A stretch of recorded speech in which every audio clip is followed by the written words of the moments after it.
Well, okay. Theoretically, you've turned in your photo story. I'm sure it was been a fun assignment, and I'm looking forward to looking at these when they've been peer reviewed. Peer review is kind of a neat process. You've done this some. I'd like to see you ramp it up just a little bit more. And one way you can ramp it up is to look at the rubric in the folder detailing the assignment itself, the photo story folder. Look in there and look at the rubric and go through the rubric item by item with your peers and tell them where they've done a good job meeting the rubric, and tell them where, give them some ideas where they might be able to do a better job in some of the ideas. Be very specific, okay? Say, at 1 minute and 42 seconds, I really like the picture, but there's not a lot of color to it. Maybe you might consider putting it in black and white.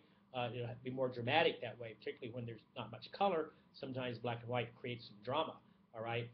You might also point out that maybe you could use some organizational efforts, more organizational efforts, that maybe they could throw in some slides that kind of broke it up into different segments or told the story more clearly or labeled some of the sides. There are different things you can do that are very helpful in peer review, but always start, my suggestion, and I know some of you don't are uncomfortable with peer review, I understand that.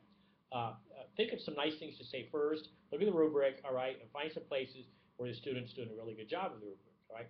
And then look again at the rubric, okay, and find some places where the student could improve, all right, so they get a better grade. Your goal is to help the student get a better grade, okay? Now, another issue here is I'm causing you through peer review to look at each other's projects, to learn from each other's projects, okay? If we were in a face-to-face classroom, we would actually present these. We'd have the projector and the screen or whatever, and we'd actually show these, you'd talk about them, that kind of thing. Instead, here they're narrated, of course, but we'd do something similar in a face-to-face class, so we learned about each other's topics, right? Then another point with peer review, as you're doing it and you're analyzing somebody else's project, you're metacognitively thinking, it's almost redundant, you're doing this metacognitive exercise where you're looking at your own project in terms of the rubric and in terms of what you're seeing in somebody else's project. You're not doing this in a vacuum. You're actually thinking about your own project at the same time. You're saying to yourself, am I this good? Can I do this better?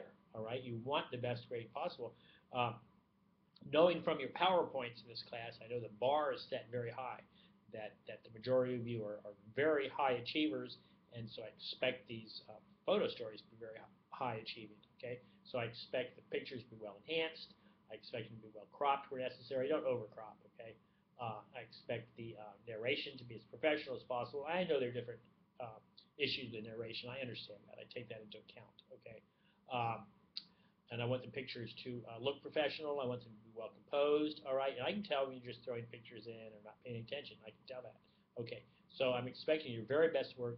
So please look at the course calendar, clarify exactly when peer reviews due, clarify exactly when the final copies due. I'll send out reminders, okay, as we get closer. But peer review is this two-way process. You're only responsible, by the way, for reviewing the people that turn theirs in on time. You don't have to be waiting to the last minute to find the rest of your group. So please review everybody in your group, and I hope you enjoy this process, okay? I'm going to enjoy looking at it.